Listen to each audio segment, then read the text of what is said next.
이제 2세 앞으로 2세 3세들이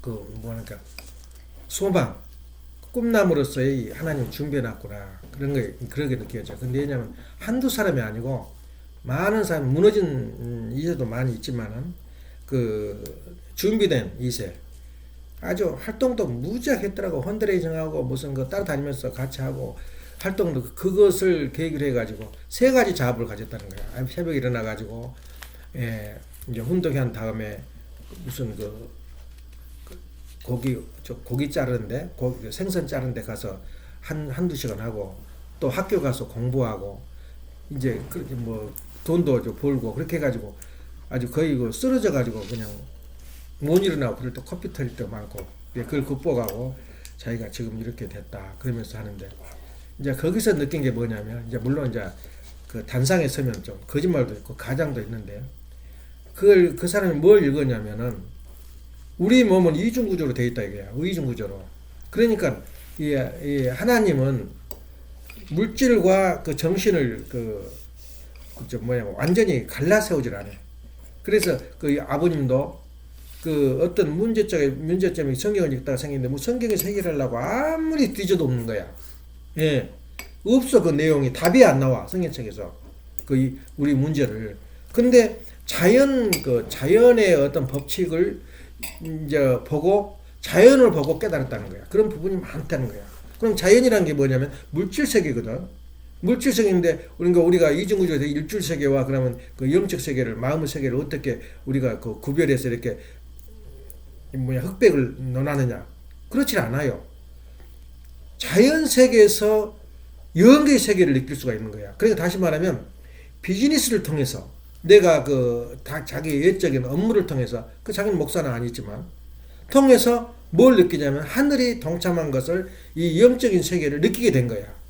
그래서 지금 알고 보니까 부모도 지독하지. 일본 사람들 지독해요. 5시에 일어나서 여전히 혼독해요. 아주 이 시대 볼 때는 얼마나 그 꼴보기 싫어서 교회 안 나는 사람 많아요. 근데 그것을 긍정적으로 받아들일 때는 자기한테 큰 무게가 된다는 거야. 예. 아버님의 노정을 생각하면 내가 무슨 말을 할 수가 없어. 그 노정을 아버지도 이렇게 살았구나. 그러면서 자기가 그 어려운 길을 극복했다. 그래서 어느 고등학교 선생님 편지를 써라 그래요. 편지를. 뭘 어떻게 편지 쓰냐면 너가 너에게 10년 후에 너 모습에게 대해 편지를 써라 이거야. 그러니까 자기는 그렇게 썼다는 거예요. 나는 돈을 왕창 벌고 나는 세상에서 내가 당당하게 살리라. 그런데 10년 후에 그게 실현됐더라 이거야. 자기한테 자기 편지를 썼는데 그게 기억이 남았는데 요새는 자기가 건드리면 부하라 이런 사람들. 우리는 그런 일을 못했어요. 나는 그런 좋은 교육 회사 다니면서도 부하를 고등학교 친구들 동창들을 데려다가 있으면서 말하자면 우리 원리를 가르쳐야 축복까지 다 세우고 그러니까 돈 있으면 가능하거든 것이. 그 축복 과정도 만들고 그렇게 했다고 이야기하는데 말이 투박하고 그러지만 거기에서 말하는 그 철학을 많이 발견하게 된다고. 예. 그래서 그 문제는 내가 지금 생활하는데 돈에다 집중한다거나 돈 속에서도 하나님을 발견하고 원리를 발견해야 되는데 대부분 그러기가 힘들어요. 이분법을 사용한 거야. 그래서 물질 세계에서도 하나님의 정신을 찾게 되고 하나님 정신 속에서도 물질 세계를 구가하게 된다고. 그래서 그런 부분에 대해서 내가 상당히 길게는 안 했는데 한 30분인가 40분 했는데 참 좋은 내용이더라고. 특히 그 2세가 그렇게 했다는 거, 국제가정 했다는 것, 그것은 대단한 거거든. 동작교회 다니고 있는데. 그래서 자신만만하게 그렇게 또 그 말을 해버리면 마음이 허전해가지고 자기 가지고 있는 아주 남이한테 말하지 못하는 뜨거운 어떤 뭐가 있는데 그걸 발표해버리면 허전해요. 예, 또 거짓말도 약간 붙이고 그러면은 그래서 함부로 말을 하면 재미가 없는 거야. 숨겨놓고 자기 비밀은 자기가 가지고 있는 게 좋아. 그래서 이번에 또 하나 두 번째는 이상하게 나한테 관심을 가지고 한인교회 좀 방문해야 되겠다 이렇게 마음을 가지고 있었대. 뉴저지 목사가. 그리고 다 끝나고 인터뷰가 끝나고 인터뷰 이제 시민권 신청을 했는 모양이야. 부인이 옛날에 구 목사 딸이기 때문에 시민권을 가지고 있었어. 그러니까 쉽지. 그리고 이제 하고 끝내고 언뜻 내 생각이 나서 전화도 못 걸고 그 저기를 보낸 거야. 카톡으로. 그래서 서가지고 엄마한테 연락해서 전화를 수배해가지고 오라 그래가지고 먹고 와가는데 거기서 또 느낀 게 뭐냐면 모든 기가 2세한테 가 있어. 2세거든. 2세 가정이고 식구들이 7인가 돼. 그 자녀들이. 그래갖고 교회도 놓지를 못해요. 너무 그냥 난리를 쳐버리니까. 그래서 이제 따로 산다 그러더라고. 근데 거기서 이제 와가지고 이상하게 그 며칠 전부터 우리 음식이 엄마가 막 준비를 해놓은 거야. 먹을 수 있는 준비를. 근데 그래서 거기서 내가 느낀 게 뭐냐면은 그리고 왔는데 이제 이렇게 아주 건하게 굉장히 피곤하고 배가 고팠는 모양이야. 얼마나 많이 먹은지 몰라 음식을. 우리나라 풍습은 그러잖아. 많이 먹으면 행복해요. 내가 음식을 잘했기 때문에 먹겠구나 그랬는데 먹고 2번 먹고 또 디저트까지 먹고 누룽지까지 먹고 가서는 아주 고맙다고 왔는데 거기서 또 느낀 게 뭐냐면 하나님이 같이 한 거란 말이야. 이미 목사가 올 줄 알고 준비를 해놓은 거야 우리 집에다가. 예. 그리고 내가 막상 이제 뭐 좀 헌금 좀 하고 싶어도 없어요 내가한테 돈이. 근데 그때 마치 있어서 거마비를 줬더니 세상에 그렇게 잘 먹고 오는데 또 포켓에 찔러주는데 그것도 작은 돈도 아니다 그러면서 너무너무 고마워가지고 완전히 빼온 거야 마음속으로. 그래서 기분이 좋았다고. 그렇게 손님 맞이한 것이랑 본인한테 궁합이 맞으면 이게 하나님이 같이 하면 탁탁 맞아떨어진 거야. 그러니까 내가 준비해 오니까 목사가 왔는가, 목사가 오기 전에 올 줄 알고 하나님이 우리 마음속에 이렇게 준비를 했는가, 그것은 이제 우리가 연결할 내용이에요. 그래서 참 지난주에는 참 재미있는 시간을 보냈구나 이제 이렇게 이제 생각을 하는데, 이제 우리가 오늘 아침에 그 타픽은 이제 우리 몸은 이중 구조로 되어 있다. 이중 구조로 되어 있다는 거 하나고, 또 하나는 지난주에 우리가 강요하고 또 강요했지. 창조 목적과 책임 분담. 그러니까 왜 책임 분담을 주었는가? 그걸 가지고도 일생 내내 연구하고 실천하는 게 거기에 대해서 그 답을 자기 스스로 구하려고 예를 써야 돼. 왜 책임 분담을 인간한테? 책임 분담은 동물은 없어요. 그러니까 동물이 없다는 것은 이 동물 세계에는 영인체가 없어요. 그래서 내가 지금 열받은 게 뭐냐면 낙관에서 거리에 돌아다니는 들개를 많이 버린 모양이라. 그러니까 한국에서도 지금 법적으로 지금 정해져 가지고 통과돼 가지고 개고기를 먹는 걸 꺼려야 해. 이제 배가 부르니까. 옛날에는 뭐 단백질 하는데 최고야 그 개가. 나도 2마리인가 3마리인가 먹었다고. 최고인데 이제 지금 먹고 싶어도 못 먹지. 왜냐면 고혈압이 돼버리거든 그걸 먹으면. 그런데 그렇게 좋은데 안 먹으니까 돌아다니는 거야 들판에 버리니까. 그래가지고 커가지고는 또 자기들끼리 또 임신을 시켜가지고 30마리가 돼버렸대요. 그래서 뭐 지금 돈을 빌려달라고, 이 사람한테 빌려달라고, 저 사람 빌려달라고 그러는데 저렇게 빌려달 일이 없거든. 근데 개 30마리 상상 좀 해봐. 개 2마리 기르는 것도 사람 하나랑 똑같아요 먹는 게. 지금 고양이 저거 우리 쌀보다 더 비싸요. 저거 30불 주고 한 푸도 사와. 그러니까 개가 30만 뭐 어떻게 되겠어. 그러니 이게 정말 죽 써서 개 준단 말이에요. 그 얼마나 힘들어. 그리고 예선이 생활을 보니까 이해가 돼.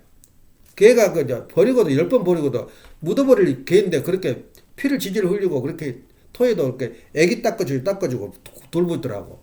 낯가는 생각이 그래요. 개를 이제 자기 일본에 놓고 하는데 그게 늙어가지고 저기도 못하고 버리고 올라 그러니까 한국으로 데려올 거야 그런 거야. 그 정도인데 들판에 돌아다니는 개를 데려다가 30마리를 그려야되니 그걸 어떻게 감당을 해? 근데 결국은 일본에서 한국 온 것은 개새끼 돌보라고 온 개새끼. 차라리 정환이가 나와. 정환이는 술 사주고 누구 죽으면은 뭐 부조금 주고. 그러다가 돈을 지금 4천만 원인가 얼마가 빚을 볼 때 우리 보고 돌보더라고. 노. 희망이 있어야 돌봐주지. 4천불을 갚아주면 또 다음에 또 4천불이 되는 거야 빚이. 그럼 어떻게 우리가 정신병이지 어떻게 사람이 할 일이요. 그런데 낙가는 또 더 떠요. 차라리 사람 사귀는데 돈 주는 괜찮아요. 개 먹어 살리는데 들개 먹어 사는데 차마 떠나질 못하는데 개 때문에. 그렇게 되니까 얼마나 열이 받아. 근데 물론 이번에는 네가 특별히 내가 돈을 줘야 할 그런 어떤 결정을 했기 때문에 이번에 100만 원을 보냈는데 10만 원 덜 보냈어요. 근데 이제 말하려고 그래. 예, 죽 써서 개 줄래. 자기 딸이 와가지고도 야단치고 가더래. 따로 산 모양이야, 유리하고. 그 직장에 다니니까. 왜 개를 이렇게 기르냐고. 근데 개를 어떻게 할 거야, 그거는. 자기 자식보다 더 그 여기를 저기하게 가까이 여기는데 버리지도 못하고. 그건 놔둬버리고 오면 저 알아서 살아요, 개는. 왜 그 자기가 돌보려고 그래. 그래, 들게 돼서 얻어먹고 뜯어먹고 사는 거야. 근데 자기가 무슨 대한민국에 개새끼 길러러 왔냐? 결국 그렇게 돼버린 거야. 그래서 이번에 와서 엄마가 당장 말 끝나자마자 개 버리라고 그랬대. 근데 장난감도 아니고 어떻게 버리냐. 이거 환장한 일이야. 그 인생의 관이 딱 그렇다고. 그래서 그런 것을 사람 기르고 사람 돌보는 것은 보람이 있는 거야. 근데 짐승은 영체가 없어요. 물론 의미를 불어넣으면은 부여하면 의미를 찾겠지만 의미를 못 찾아요. 그래서 개 잡아먹어가지고 3번 4번 잡아먹어도 아무 일 없는데 왜 그러냐. 이 원리 가운데서 중요한 건 뭐냐면 모든 만물은 뭐야? 원리와 그리고 자율성, 원리와 법칙에 의해서 성장하고 자라고 살다가 죽어요. 모든 세상이 다 그래. 그래서 그 법칙을 찾으려는 게 생물학 박사, 무슨 자연과학을 연구하는 그 과학자들, 예. 심지어 뭐 비행기, 운전사 없이 비행기 전투기를 지금 만든다잖아. 그건 뭐냐면 자연과학의 자연의 법칙을 원리를 찾아간 진리를 찾아가는 게 자연과학이란 말이야. 외적 진리를 찾아가는 게. 그런데 이제 우리가 볼 때 이 만물은 그렇게 법칙도 사는데 우리 인간도 원리라는 것은 법칙이야. 예. 그건 바꿀 수 없는 법칙인데 법칙을 지나치게 생각하게 되면 운명론이 돼버려요. 원래 법이 그렇게 됐는데 내가 병 걸리고 살다 죽는 게 되는데 우리가 반항할 수도 없고 노력할 필요도 없어. 그게 운명론으로 변해버린 거야. 그래서 동양의 음양설이 뭐냐면 자연의 법칙을 정겨놓은 게 그 음양설이야.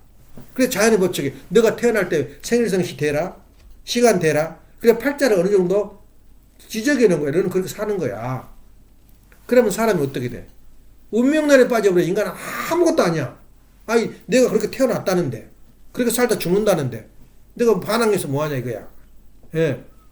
그래서 법칙이란 개념 위에다가 하나님은 책임 분담을 준 거야. 인간에게만. 다른 모든 동물은 법칙에서 살다 법칙에 죽어요. 그러니까 우리가 법칙을 강조하다 보면 운명론에 빠져버려요. 우리 인간이. 아니 그렇게 돼 있는데 어떡하냐? 나는 능력이 없는데 운명이 그러는데 나는 그 일본 여자하고 한국 남자하고 만나서 태어난 사람인데 그렇게 해버리면은 운명이 나는 열등의식에 빠지고 나는 소유의식에 빠져야 할 수밖에 운명이 없다. 그러면 그건 그렇게 되는 거야. 그런데 하나님은 우리 인간한테 유일하게 책임 분담을 준 거야. 그 책임 분담이란 말은 가능성의 끝이 없어요. 내가 굉장히 나쁜 팔자, 태어나서부터 어렵고 또 어려운 길을 가르는데 이것을 나 책임 분담으로 뒤집어 버린다고. 예. 이럴 가능성이 바로 책임 분담이야. 내가 아는 범위 책임 분담이거든. 그 가장 큰 우리가 어필되는 것이 뭐냐면 책임 분담이 어디서 나오냐면 왜 인간이 타락을 하나님이 간섭하지 못했는가? 그것도 나온 거야. 왜 간섭하지 못했느냐? 그건 책임 분담 때문에 그렇다는 거야. 인간에게 왜 책임 분담을 줬냐? 너가 책임 분담을 줬다는 말은 하나님의 창조에 동참했다는 뜻이야. 그것이. 의미를 부여한 거야. 다 해놨는데 너가 잘하고 너가 완성해야 하는데 너가 책임져라 이거야. 예, 그 책임 분담이야. 그러면 너가 다 했어요. 먹고 살고 자고 하는 행동, 뭐 내가 크고 모든 육체가 자라고 이런 것도 전부 다 하나님이 정해줬는데 마지막에 너가 동참했단 말은 너가 하나님의 유업에 동참했단 말은 책임 분담을 줘버린 거야. 그러니까 책임 분담은 뭐냐면은 주관성 완성. 다시 말하면 똑같이 창조했는데 피창조물을 주관한다. 그건 자격이 없지. 만약에 만물이 왜 나를 간섭해? 너가 뭐가 잘났다고? 너도 피조물 아니야. 그럼 몰라 내 대답하겠어. 내가 동참했거든. 하나님이 이업의 창조에 동참했거든. 그럴 때에 주관주가 되는 거야. 그래서 하나님은 인간을 주관주로 만들기 위해서 만물을 주관주로 만들기 위해서 책임 분담을 줬다. 이것이 바로 타락했을 때 하나님이 간섭하지 못한 거예요. 둘째는 뭐냐면 간섭을 하면 어떻게 됐어요? 타락의 일을 간섭하면 원리가 깨져나가 버려요. 법칙이 나는 절대 너가 클 때까지는 내가 간섭하지 않는다는 법을 만들었는데 그걸 무시해버리고 그냥 자기 당신식으로 그때 법을 바꿔버린다. 그럼 어떻게 되겠어요? 그러니까 그런 측면에서 이 법칙이라는 것은 잘 생각을 해야 돼요. 법칙과 책임 분담. 내가 이런 운명을 타는데 내가 뒤바꿔버릴 수가 있다. 아버님 말씀이야. 뭐 때문에? 책임 분담 때문에. 예. 법 위에 우리가 법이 있는데 법 위에 책임 분담이 있다는 거야.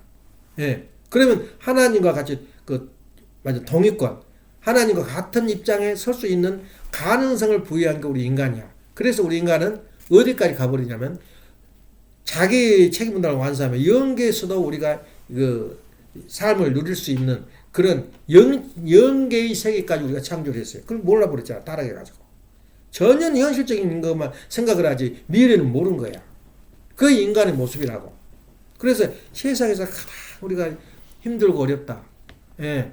우리가 승리하고 우리가 오늘날 목적을 달성할 때는 뭘 통한다 그랬어? 고난을 통하지 않고는 안 돼.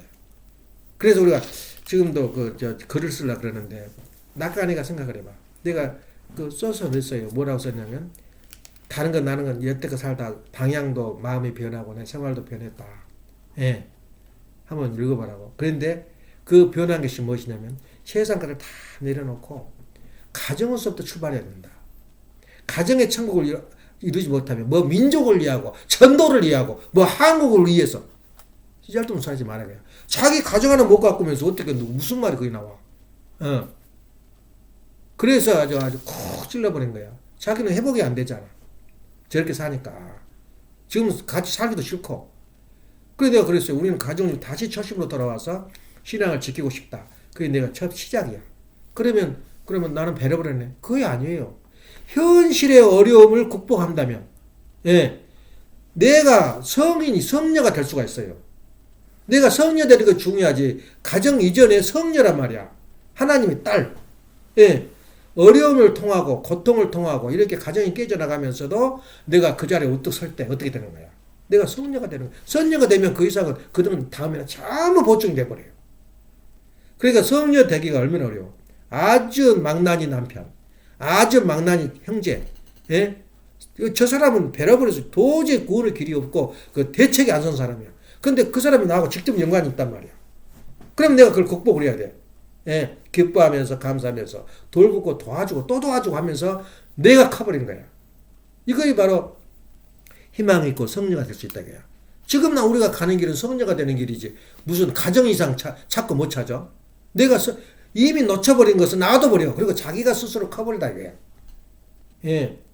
그러면 내가 한국에 와서 사는 보람, 지금까지 고통과 어려움을 속고 또 속으면서 살았던 그 보람이 그 상대방의 어려움을 통해서 내가 승리를 하게 돼요. 예. 그 승리는 여러 가지야. 내가 고통과 노력을 통하지 않고는 내 책임감을 다한다? 그건 불가능해. 예. 그래서 책임 분담 하나만 가지고도 우리 일생의 명기를 걸어놓고 책임 분담을 이뤘을 때 어떤 현상이 벌어지냐 그 말이에요.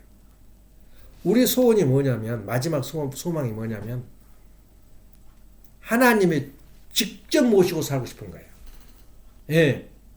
하나님을 직접 모시고 그러니까 우리가 가장 가정의 자녀들이 지금 귀하고 행복한 자녀들은 뭐냐? 부모를 직접 모시고 부모 밑에서 자라는 자녀들이 가장 이상적인 가정이야. 부모가 없는 자녀들 어떻게 상상 좀 해봤어? 어떻게 크겠어 그것을? 예. 마찬가지로 우리 인간이 우리 하늘 부모님을 내가 모시고 살고 또 모실 수 있고 하늘 부모님의 말씀을대로 산다면 나는 그 이상의 바람이 없는 거야. 동의권이야. 예? 이제 하나님이 우리 부모가 볼 때 너는 이제는 내가 없어도 너 스스로 이 세상을 살아갈 수 있다. 그러면 마음이 안심이 되잖아 부모가. 그럴 때까지 자녀들이 노력하고 자기가 기반을 갖추라 이거야. 마찬가지로 하나님이 인간을 볼 때는 동의권, 하나님과 같은 입장에서 이제 너희들 놔둬도 너는 놔둬도 내가 딴 데로 출장 가서 떠나도 너는 내가 원하는 대로 된다. 이럴 때까지 우리가 이 성장을 해야 되거든. 그래서 우리 마지막 소원은 뭐냐면 책임 분담을 다하여 하나님의 심정일체권에까지 가는 게 우리가 마지막 길이야. 그때 죽어도 소원이 없어요. 또 죽음과 삶이 필요고 구별을 못해. 내가 지금 현재 살아 있으나 영계에 가 있으나 구별할 필요가 없어요. 육적으로는 자녀들 다 잘 돼 있고 내가 걱정 안 해도 되고 자기들끼리 알아서 살 수 있고 영적으로는 내가 갖출 거 다 갖췄기 때문에 하늘 보면 옆에 사는 거 똑같은 거야. 그래서 죽음을 초월한 거야. 우리는 우리 원리권에서. 그래서 우리가 원리대로 사는 것은 오히려 두려워요. 왜냐면 원리대로 사는 것은 운명론이야. 법칙이 떠나면 너는 죽어. 그렇지만 우리가 그걸 뒤집을 수 있는 것은 책임 분담이거든. 내가 아무리 어려움을 가지고 있어도 그걸 뒤집어 버리면 우리가 가지고 있는 그 이상의 좋은 팔자를 타고난 사람 이상의 삶을 산다 이거야. 예를 든다면은 왜 나는 돈이 왕창 있어가지고 있으면은 아까 그런 말대로 회사도 만들고 전도도 해가지고 축복도 시키고 이상가정도 만드는데 얼마나 좋은 이야기야. 근데 한번 감옥에서 한 2, 3년 살아봐. 감옥에 가서 이건이야? 누구 그 삼성 예, 그 아버지 몇 년 살았어 감옥에서. 2년 살다가 3년 살다가 병들어 죽었어요. 이재용도 마찬가지야. 몇 년 살았어 감옥에서. 5년인가 10년인가 저 선고 받았는데 이번에 특사를 내려버렸잖아. 한번 가봐. 돈 그렇게 줄 테니까 너 감옥 살래 3년. 한번 살아봐. 그러니까 자기가 가진 만큼 그렇게 힘들어요. 인생살이가. 내가 작게 이걸 가지고도 행복을 느낄 수 있는데 내가 더 가진다? 그것은 도박꾼이 되거나 감옥살이 해야 돼요. 그 조폭들이 그러잖아. 한 번에 돈을 다 가져버렸어요. 성남 성남이야 어디야 저기 이름도 이재용 누구냐 이름도 잊어버렸다. 조폭 대통령 출마했던 사람. 이번에 예. 그 사람이 주인 쫓아내버리고 그 땅을 갖다가 개발해가지고 돈을 그냥 몇백조를 그냥 먹어버린 거야. 그걸 갈라먹게 한 거야. 그래가지고 이제 국회의원이 돼가지고 그 당의 차원에서 하니까는 못 잡아들여요. 함부로. 왜냐면 또 이제 민주당 파에서 들고 일어나니까. 그러면서 하니까 지금 10개, 20개 죄를 져야 되는 무죄나 사형감이야. 근데 이 법이 그러니까는 국회 방탄복이 있거든. 국회는 그걸 못하게 돼서. 근데 그 자범죄 같은 것은 전부 다 잡아들이게 되는데 그걸 여론 때문에 점점 좁혀들고 있어요. 뭐 쌍방울 그 사장이 도망가 있다가 이번에 잡아왔죠. 그 사람은 같이 또 손잡은 거예요.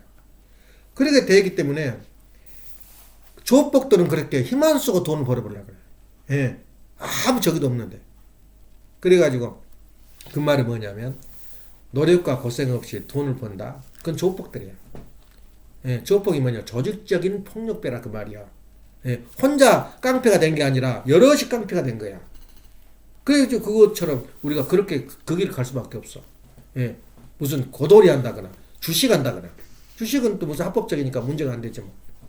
그런 마음을 가지면 안 돼요. 세상사가. 그래서 그런 것이 뭐냐면 책임 분담 때문에. 예. 책임 분담 때문에 우리 인간은 가능성을 항상 열어놓고 있어 하나님. 그러면 세상에서 제일 고통받은 사람이 누구 같아? 한번 알아봤어? 이 세상에서 가장 고통받은 사람. 예. 고통받은 자. 하나님이 하나님. 그 다음에 고통받은 자. 메시아야. 6번을 감옥에 가려 얼마나 힘들었어요. 그 굴욕. 내 몸 죽고 사는 건 문제가 아닌데 그 굴욕이라는 건 말할 수가 없는 거야. 얼마나 뵙고 왔어. 감옥도 지금 싸다. 중앙일보가 나오더라고 그때. 그 호텔 갔던 거 미국에서는 감옥이 크게 문제가 안 되죠. 사회적으로 유명한 사람들은 호텔 같이 살아요. 아주 편하게. 근데 거기서도 죄인들을 다 갖다 내일 모르는 사람들이 하는데 사람을 죽여버린 것은 당부하지 않아 비틀어보는 똑같아요. 지금 가서 독약 보내라. 예. 그러면 그들은 와 있어. 그 깡패죠. 조폭들이. 그래가지고 그 독약은 뭐냐면 그 책을 읽어보시오. 책에다가 독약을 묻혀요. 그래 책을 보면은 그 사람이 며칠 뒤에 죽어버려요. 그렇게 위험하다. 그 감옥의 집은. 근데 중앙일보에서 뭐라는 줄 알아? 너무 편한 데 보냈대. 예. 그 현실이야. 그런 수모를 당하면서 걸어온 것이 누구야? 메시아란 말이야. 그럼 메시아로 우리 삶을 비교해보면 우리는 얼마나 행복하고 미안스러워서 그냥 견딜 수 없을 정도라. 예. 이것이 바로 오늘 진행할 것이 뭐냐면 법칙만 강조하면 운명론에 빠져버린다. 예. 그리고 진정한 가치는 창조 목적이 드러나야 된다. 나한테서. 내가 삶이 창조 목적의 길을 가고 있는가, 내 삶은 창조 목적과 거리가 먼 길을 가는가 선하게 그것을 구별돼 버려요. 그러니까 아까 내가 지금 강조했잖아. 물질 세계를 추구하다 보면 영적 세계를 느끼게 돼. 자기가 이건 내 힘으로 한 거 아니구나. 뒤에서 누가 돌봐주고 뒤에서 내가 하는구나. 이런 것을 느끼게 돼요. 그러니까 육적 세계를, 이 물질 세계를 추구하면서 비즈니스를 하면서도 내가 느끼는 거야. 이것이 바로 우리가 사는 길인데, 이것이 창조 목적이 어느 부분만 함유되어 있는 것이 아니라 내 삶 자체가 창조 목적이야. 예. 다시 말하면 내 인격, 내가 성자로서의 가는 길이 뭐예요? 가정을 이루기 전의 일이단 말이야. 그러니까 그 성녀의 길을 가는 것은 내 인격 완성인데 내가 어디까지 가야 인격 완성이 되냐 그 말이야. 예. 이게 물음이다고. 그래서 우리는 책임 분담이 하나님이 내가 책임 분담을 하는 만큼 하나님이 나한테 가까워. 예. 하나님 가까우면서 지혜를 줘요. 그런데 우리가 비판하고 다투고 서로 분리하면은 하나님은 없어요. 예. 그건 창조 목적이 아니거든. 창조 목적은 조화와 통이거든. 예. 가정 이상이 뭐야? 부부가 통일되지 않고는 어떻게 그 이상을 이루어? 그 생각해보면 통일이 그렇게 쉬워? 다시 말하면 내 마음과 몸이 통일된다. 예. 내 그 영인체가 내 몸에 어디가 있는가? 통일된다. 나는 나를 못 찾아. 내 영인체가 어디가 있나? 밖에 나와서 분류가 안 돼요. 그래서 그 사도 바울이가 고린도전서 15장 23장에 나오지.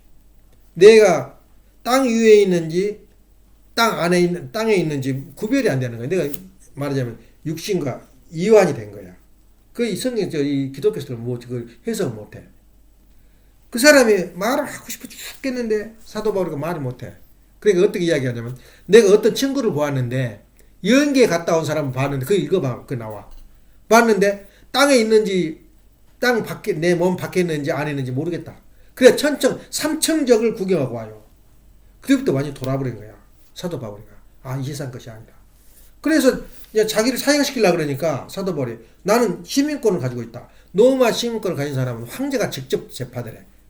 항을 하면 나 황제에서 재판을 받고 있다. 그래가지고 묶어서 로마로 오게 돼. 로마로 사도 바울이 왔다네. 그러니까 모든 기독교인들이 그냥 힘이 나가지고 나 지금 고난 아무것도 아니다.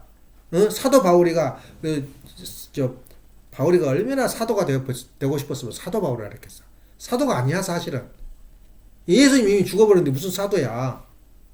근데 사도 바울이라 그래요. 그 정도 제자 되기를 원했어요. 그래서 오니까는 그냥 용기를 얻어가지고 감옥에 있단다. 근데 그 옛날 감옥은 편지도 주고받고 했는 모양이야. 그래가지고 재판받아서 황제가 이야기하는데 동문서답을 해. 그러니까 도저히 인간으로서 말이 안 통하는 거야. 연기 이야기를 하니까.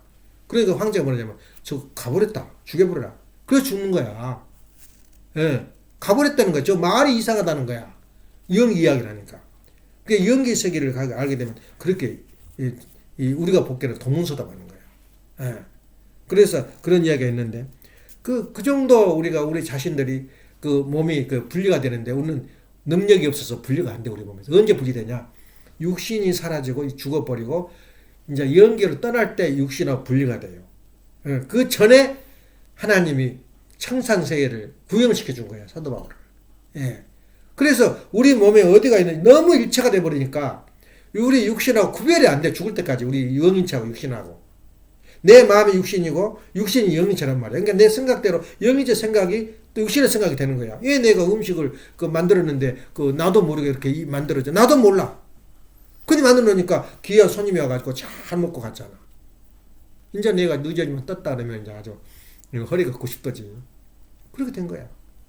그래서 우리가 생각하고 있는 거, 내가 성질나고 있는 거, 그것은 내가 아니야. 내가 영체가 와 있다는 거야. 그것이. 사탄이가 들어왔거나 선한 영이 들어왔거나. 그래서 우리 몸은 이주구조로 되어 있다. 이걸 좀 실감하기 어려우면 뭐 이렇게 살다가 뭐 하루 아침에 그냥 헌금하고 또 봉사하고 가면 죽으면 되지. 절대 그렇게 되어 있지 않아, 인간이. 나무를 봐, 나무를. 나무가 꾸정꾸정하고 잘못하고 이파리가 이제 뭐가 이제 벌레가 들어서 이게 안 되는 그 나무는 절대 열매가 올바른 열매가 안 나와요. 그걸 알아야 돼요. 나무가 건강해야 건강한 아름다운 열매가 열린다. 나무를 보라니까.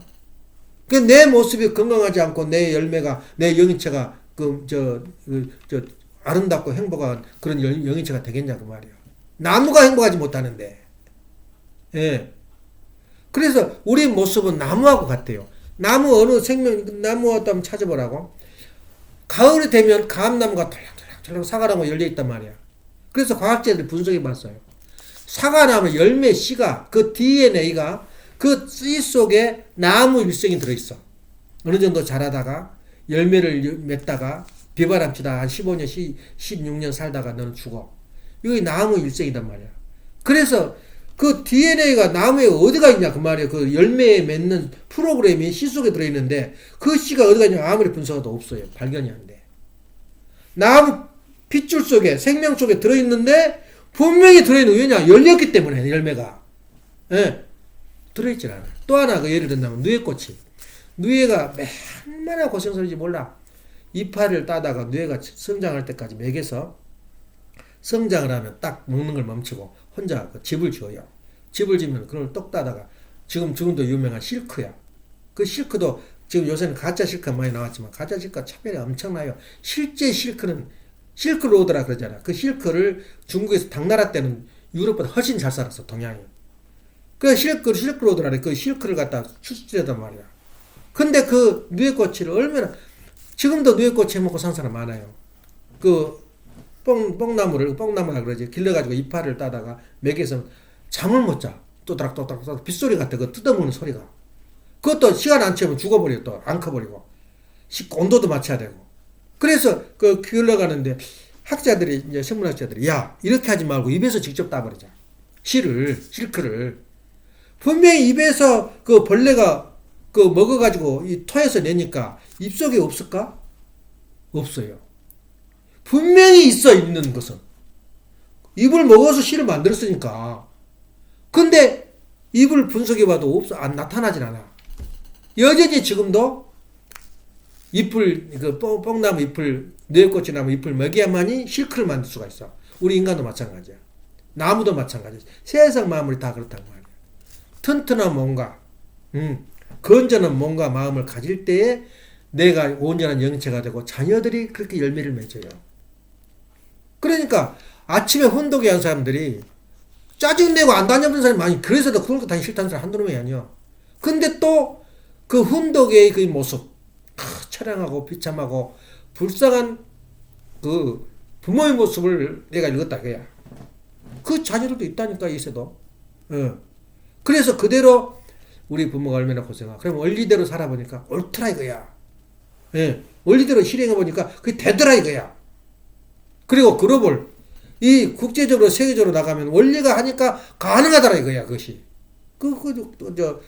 감정할 때 그 이야기 하더라고. 근데 어떻게 글로벌 마인드로 가잖아요. 우리 어머님이 일본 사람이니까 가능했다 그 말이에요.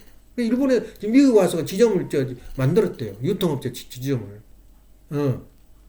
그래서 우리가 가는 길은 뭐냐면 우리 몸은 위종 구조인데 절대 열매가 나무가 건전하지 못하고는 열매는 열리지 않는다.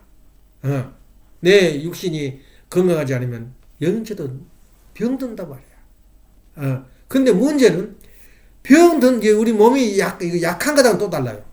약한 것을 자기가 긍정화시키면서 그 고난과 시련을 통해서 내 영체가 큰 거야. 문제는 뭐냐? 포기해버린 거. 비관을 삼고 나는 병신이니까. 나는 더 세상 사람하고 다르니까. 그리고 포기해버린 사람은 영체가 중간해버려요. 그리고 그 영체가 자란 데는 많은 사료가 필요해요. 세상에 있는 모든 물건들이. 그래서 내가 그 톱, 막대기 걸쳐가지고 한 톱을 2년, 3년 전에 살았는데, 이제 생각이 난 거야. 그래서 저 아마존에 주문을 보류하고 안 되면 또 그걸 사야 돼. 또 아까워서 이미 글을 써버렸는데 그 돈을 쓴 것을 돈이 지금 얼마 나왔냐 이번에는 272불을 또 냈다고 아마존에서. 그렇게 냈는데 또 안 돼서 안 사고 하니까 그 사료가 되더라고요. 내가 일하면서도 자연을 깨닫고 일하면서도 은혜를 받고. 예, 이게 뭐냐면 영적인 세계와 육적인 세계가 일치하는 거야. 그래서 영적인 생활을 어떻게 하느냐. 결론. 내가 그때 하면 한 기억이 나지. 의미를 부여할 때 그 영적 생활이다 그 말이야. 의미를 내가 가는 건데 어려운 거. 아버님이 한 예가 있었어요. 보디가디가 그 사람 이름을 잊어버렸네. 한 5, 6년을 아버님을 모시고 다니는데 참 단짠물 그 뒤에 김성열 씨 근데 우리 같은 친구가 또 보디가디 5년 하고 또 끝났고 이제 그렇게 했는데 문경세제를 넘어가는데 그 이야기를 하더라고. 얼마나 재밌냐면 그 문경세라는데 그 굴이 있대. 그것이 무슨 지하 동굴 있잖아. 그 굴이 있는데 그 굴은 미국처럼 개발이 안 돼가지고 몸집이 작은 사람들은 못 들어가요. 근데 아버님이 들어가다 박혀버린 거야. 몸이 크잖아 그때는. 어머님이 들어가가지고 얼마나 원망을 하시더래. 너 이런 데를 어떻게 아버님 모시고 오냔 말이야. 그래서 너 한번 미국 가봐라. 그래서 그 덕분에 비행기 타고 미국 가봤어. 그 동굴 있잖아. 지금 뉴멕시코에 있는 동굴 뭐냐? 그 동굴에 거기까지 다 가겠어요. 미국은 기가 막히게 개발이 됐어요. 근데 갖다 그 덩치에다 굴을 갖다가 한번 고생 좀 해보시죠. 그리고 한번 했는지 어떻게 자기는 통과에 나오는데 뭐 통과를 못한 거야. 자기 몸이 못 나면 얼마나 답답하겠어. 한마디 불평이 없더라. 결국에 빠져나왔는데 그러면서 얘 그런 데까지 모시고 들어가냐 해가지고 어머님한테 혼이난 이야기를 한 걸 내가 들었는데 바로 그거야. 아버님은 어떻게 했겠어 계산을. 예? 여기를 이 어려운 걸 통과함으로 내가 이 세상의 어둠을 내가 개척해 나간다. 또 아버님이 박종화 씨라고 이제 38선 넘어오면서 다리를 뿔렀는가 다쳤는가 다리를 못 써버려요. 그래가지고 저 사람 낳고 오면 죽어. 죽어서 잔차를 사가지고 얻어가지고 끌고 들어오는데 이제 뻘밭을 건너가야 되는데 뻘밭을 안고 오는데 막혀버린 거야. 그래서 다시 돌아온 거야. 얻고. 근데 그걸 내려놓으면 큰일 나. 그래서 물어봤어요 아버님한테. 아버님 어떻게 어려운 노정세도 박중환 주치가 또 엄청 덩치가 크대요. 그래 얻고 갔다 오는데 무슨 마음 어떻게 해서 그랬겠습니까? 생각이 다른 거야. 내가 이 짐을 얻고 내가 승리라면 내가 세상 앞에 승리할 것이다. 예, 세상의 어려움과 고난을 내가 이기려면 이걸 이겨야 된다. 의미를 부여한다는 거야. 그러니까 나한테 승리한 것이나 실패한 것이나 의미를 부여할 때 소위 말해서 창조 목적을 달성하는 과정이기 때문에 영적 생활을 하는 거예요. 의미를 부여해요. 예, 내가 또 이번에 의미 부여하잖아. 이 시대는 우리가 또 달라 차원이. 미리미리 알고 준비를 해놨다 이거야. 최 목사가 여기 오는데 어떻게 해서 그 시간에 또 전화를 걸었으며 또 우리는 어떻게 음식을 이렇게 마련했으며 어떻게 우리 힘으로 되겠어 그것이. 어쩔 때는 손님이 온다 그러면 당황을 해요. 3일 전에 4일 전에 준비를 해가지고 어느 정도 방도 좀 깨끗이 청소하고 그렇게 하는데 얼마나 그 전날 청소를 했는지 몰라. 막 정리가 되니까 손님이 온다니까 언제든지 오십시오 말이야. 환영을 한 거야. 그게 뭐냐면 내 생각과 내 마음이 내가 아니라 그래요. 하나님이 딱 준비를 한 거야. 심지어 아버님 무슨 일이 있었냐면 가다가 그때는 38선을 넘어가도 반대를 안 하는 모양이야. 그래도 지키고 있어요. 이제 남쪽으로 내려올 때 아버님이. 근데 그냥 내려다가 이제 김원필 씨가 간증을 해요. 한번 내려오는데 이유 없이 기차줄을 때려버리더래. 얼마나 아팠겠어. 병사가 아무것도 안 맞고 나서 씩 웃더래 아버님이. 그래서 그 뒤에 이제 헤어지고 이제 내려올 때 김현불 씨가 물었대요 아버님.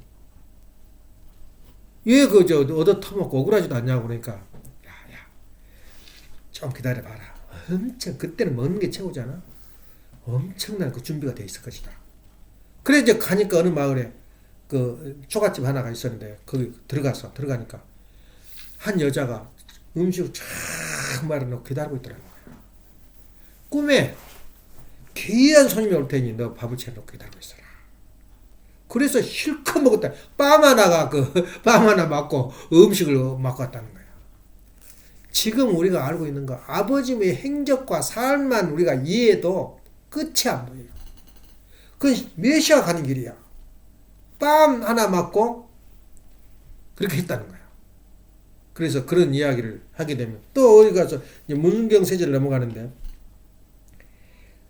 이제 먹을 것이 없으니까 이제 솥단지를 갖다가 나무를 갖다 뗐다는 거야. 근데 아버님이 안 드시더래. 왜 식사를 안 드십니까? 그러니까 야, 그 나무 어디서 가져왔어? 그 나무가 알고 보니까 그 공동묘지에 상여 있지, 상여를 풀어버리고 던져버리고 온 그 나무 쪼가리야. 그 너는 모르고 그 불쏘시개 해가지고 불 떼가지고 밥을 하는데 굉장히 기분 나쁘다는 거야. 영들이 그렇게 붙어 있는 거야, 그것이. 그러니까 안 드시더라는 거야. 그 정도 우리가 영적 영역이 나는 모르지만 그 아버님 말씀하시면 그게 어디서 주워온 거냐 그런 거야. 그런 것이 아버님이 볼 때는 그렇게 영안이 열리시고 그렇다고 아버님이 또 그렇게 고난받으면서 피해가고 그것도 안 그래요. 예. 그럴 때는 그러지만 예수님이 기적을 일으켰어. 다 일으켰어. 얼마나 좋겠어. 딱 일생 동안 9번밖에 안 했어요. 기적을. 예. 설교를 19번밖에 안 했어요. 그래 그걸 가지고 막 찢고 벗고 하면서 성령이 된 거야. 마태복음, 마가복음 다 같은 말이에요. 예. 딱 마가복음 하나가 전체가 예수님 일생이 들어있는데 그걸 막 마태에서 쓰고 막 다 요한에서 쓰고 막 요한은 물론 한 30%밖에 응용을 안 했지만 다른 복음은 70% 80%를 응용을 해요. 앞에 걸 또 쓰고 그렇게 해서 나는데 아버님 일생 동안 그러니까 나을 때부터 돌아가실 때까지 성하실 때까지 그 일생을 전부 다 삶 자체가 하늘길이에요. 하늘길. 예. 우리한테 와서 닿는 게 있다고 말이에요. 그러니까 남한테서 피해를 받고도 웃어. 그럼 그 대가가 온다 이거야. 뺨 하나 맞고 대가 오는데 내가 어려움과 고난과 순환을 받으면 그 대가가 안 오겠어요? 왜 어쩔 때만 오냐? 더러워서 못한다고 불평을 하면 안 와요. 그러지만 그것을 달갑게 받아들이고 이건 의미가 있다. 내가 참으면 내가 무슨 뜻이 있을 것이다. 그런다면 운이 기다리고 있는 거야. 이것이 바로 법칙을 벗어난 책임 분담이야. 법칙은 너가 잘못했으면 반드시 당해야 되고 이 법칙은 잘못하면 벌을 받아야 돼. 그렇지만 책임 분담 하나님의 사랑 가운데는 모든 것을 용서해주고 뒤집어버린 거야. 이것이 바로 하나님과의 관계 책임 분담에 의해서 결정이 된다고 말이야. 내 책임에 의해서 모든 걸 용서하고 모든 걸 사랑하고 참으면 뭘로 닦아와? 나한테 복으로 닦아온다 이거야. 그걸 우리가 알면서도 되풀이하게도 책임 분담이 뭐라 그랬어요? 긍정적인 힘보다 책임 분담의 힘이 더 크다. 왜냐면 생명이 달려 있으니까. 세상에서 제일 고통스러운 사람. 자식을 잃어버리고 자식이 깡패가 돼가지고 자식이 타락권에 들어가지고 그 사탄의 밥이 되고 있잖아. 지금 우크라이나하고 러시아하고 싸워서 하루 1000명씩 죽어가요. 네? 대파 하나 쏴버리면 개밥이 돼버려 가루가 돼버린 거야. 누가 제일 고통스럽겠어요? 하나님이 제일 고통스러워요. 저렇게 사탄들이 노르게끔 살다가 결국에는 저렇게 죽어가는 게 인간의 모습이란 말이야. 제일 고통스러운 거야. 나 지금 고통받는 거 아무것도 하나님 비하면. 그 예수님이 십자가 가시면서 고통으로 힘들어 빨리 죽어주라 안 그랬단 말이야. 그래서 거기들은 그 사바사바가 있대 돌아가실 때 십자가의 그 형이 가장 그 잔인한 형이야 그 당시에 3일 소리 듣질 못한다는 거야. 손에다 머리에다 이 못을 박아가지고 못을 이제 머리에다 박는데 그냥 잘못 박으면 그냥 즉살해. 근데 안 죽어 사람이. 그 모든 게 인생이라. 소리가 여기서 소리라고 저기서 소리라고 그 비명소리가 나는 거야. 그래서 그 사형수한테 돈을 갖다 준다는 거야. 왜 돈을 갖다 주느냐? 술을 먹일 수 있도록. 술 먹으면 취하니까 그냥 잊어가 죽잖아. 그래서 사바사바 해가지고 그 마태라기도 해요. 마태가 그 예수님 시신을 거둬버렸어요. 사바사바 해가지고 우리 시신을 내가 책임지겠다. 그러니까 모른 척 해버린 거예요. 그래 가보니까 예수님 집에 가니까 예수가 없어요. 시신이 하늘 올라가 버렸다 그래. 역으로 태어났다고 사람들 성경상에는. 근데 뒤에 보면은 상당히 노마인들하고 그 인연을 가지고 있어 마태라는 사람이. 그래서 그걸 돈 주고 자기가 몰래 모셔버렸다. 이제 이런 이야기까지 나오는데 그 예수님이 이제 그렇게 할 때 예수님한테 그 술을 그냥 돈 주고 사바사바에서 술을 마시도록 허락을 받아서 술을 주니까 NO! 예수님 안 마시겠다. 그러면서 십자가 길을 가요. 그러니까 예수님은 우리 앞으로 너희들이 나를 죽이는 말마 이스라엘 민족이 어떤 길을 간다는 걸 알아요. 600만을 가스관에 넣어가지고 삶아 죽여요, 사람을. 그걸 눈이가 보인 거야. 영안으로. 그리고 더 고통스러운 분이 우리 하나님이야. 그게 나 고통하고 다. 그래가지고 3시간 만에 하늘 아버지 나를 위해 버리시라니까. 나 생명을 거두어 주소서. 당신은 내 버리시라니까 하고 끝났으면 예수는 끝이래. 인간이 죽은 거랑 똑같대요. 마지막에 나를 받아주소서. 그래서 구원의 길을 부활의 길을 열어준 거야 하나님이. 그러니까 끝까지 인간이 사서 죽을 때까지 책임 분담이라는 게 걸어있어요. 예수님이 책임 분담 없었나? 너 죽으면 구원해주마. 지금 기독교는 그렇게 알고 있어요. 예수님 죽음으로 말미암아 세상은 구원을 받았다. 우리 원리에서는 그렇지 않잖아. 예수님한테 뭘 허락해 줬냐면 40일 동안 부활을 허락해 줘요. 너가 여인체가 그 실체적으로 제자를 쫓아다니면서 다시 한번 전도를 해라. 그러니까 제자들이 무섭다고 도망간 것이 아니라 뚫뚫 뭉쳐버린 거야. 제자들이. 평상시 그 가르친 것이 맞았단 말이야. 나한테 말씀하신 것이. 그리고 예수님 하신 것이 당신이 맞다. 그래야 뭉쳐버리니까 그것을 기회를 준 거예요. 예수님이 너가 가서 지상에 가서 제자들 하나로 만들어서 이 땅에 27년 동안 올 때까지 기독교를 번창하겠느냐. 예, 그러고 40일 동안 여유를 줘서 선전하고 성천한 거야. 예수님이. 그거야. 그러면 예수님이 또 그럼 사명 다 끝났다. 그게 아니에요. 그 제자들이 또 책임 분담을 다 해야 돼요. 예. 마찬가지야. 우리도 책임 분담이 어디까지냐 이거야. 그러니까 하나님 자리까지 성자의 자리까지 가는 게 우리 마지막 책임 분담이라고. 그럼 또 하나님은 성자의 경지까지 가면 또 책임 분담 없나? 하나님 모셔야 될 거 아니야. 이거에 우리가 갖는 인간이 갖는 권리란 말이야. 의무고 권리란 말이야. 이건 짐승들한테는 없어요. 너 먹고 살다가 짐승 잡아먹고 살다가 죽어. 이게 법칙과 자율 속에서 움직이지만 우리는 그렇지 않아요. 우리 인간은 너에게 주어진 책임 분담이 그렇게 커요. 예. 내가 갖는 책임 분담이 뭐냐? 세상을 긍정적으로 받아들이고 내가 저 일이 일어남으로써 나에게 어떤 의미를 가져오는가? 의미 부여를 하라 그 말이야. 더 중요한 것은 세상의 자료. 내가 그 나무 써는 톱 같은 자료가 있잖아. 그 자료가 없으면 안 되거든. 그와 마찬가지로 우리가 그 사료는 뭐냐면 나 주변에 있는 나쁜 사람이든 좋은 사람이든 어려움에 처한 사람이든 나한테는 그것이 덕이 되는 거야. 나는 이렇게 살아야 되겠다. 덕을 보기도 하고 덕이 되는 거야. 참 그래서 인생은 돌고 돈다. 참 어떻게 해서 그렇게 최 목사가 아주 그 나를 바라보는 눈이 달라. 이야기를 어디서 들었는 모양이야. 예? 그 딸이랑 그 벌교에서 그렇게 어렵게 지낼 때 나 없으면은 나만 기다리고 있었다. 나는 몰랐어 그것을. 그래서 내가 더 도와줬지.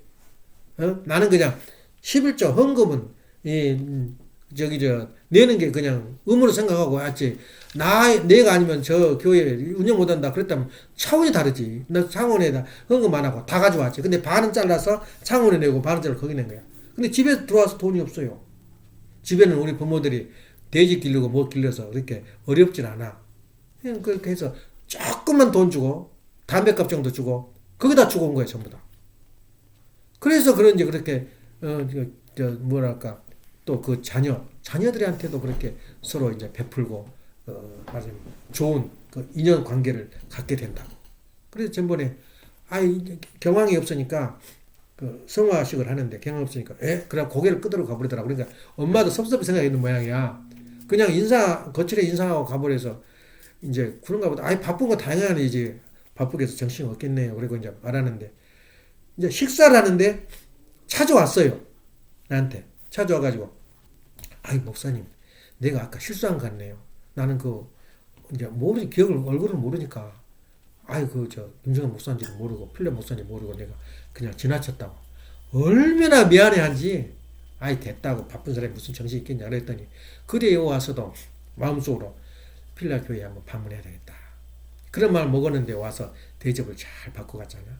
그래서 그런 것이 하루하루가 의미가 커요. 그리고 우리가 당당한 것은 보고는 놀래. 예. 이거 어떻게 이 큰 집을 샀냐 그래서 이건 교회다. 예. 여기서 뭐 예배 보고 책볼실도 열어보니까 깜짝 놀래. 아, 너무 좋다고 말이에요. 예. 그래서 참 지난주에는 참 보람있게 지냈다 이 생각이 들어요. 그래서 우리 앞에도 앞으로 어떤 고난과 역경이 올지 몰라. 그러지만 그걸 내가 의미를 부여하면서 내 자신이 긍정적인 자세로 설 때에 내 책임감을 다할 수가 있다고 말이에요. 예.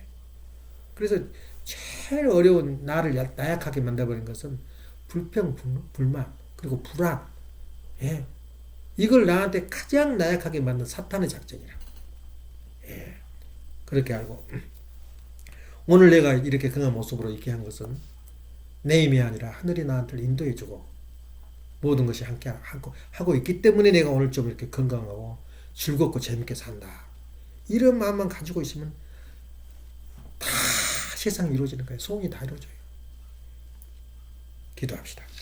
사랑하시 하늘 부모님, 정리하시는 천진 참 부모님, 오늘도 함께 사랑하셔서 귀한 말씀 감사드립니다. 세상을 사는데 법칙대로만 살면 바로 운명론에 빠지고 운명대로 살다 보면 인간의 존재는 아무것도 아니라는 것을 느끼게 됩니다. 하늘 부모님께서 내려주신 부하와 같은 책임 분담을 저희들이 온전히 수행하느냐 못하느냐에 따라서 저희 운명이 바뀌어진다는 것을 다시 한번 느끼고 마음속에 다짐하는 저희들이 삶의 자리가 될 수 있도록 오늘도 지켜주시고 사랑하여 주옵소서.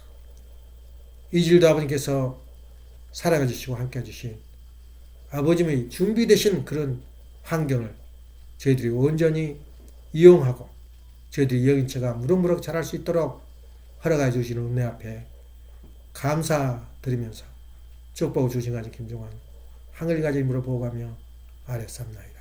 아주 이상으로 준당 예배를 마치겠습니다.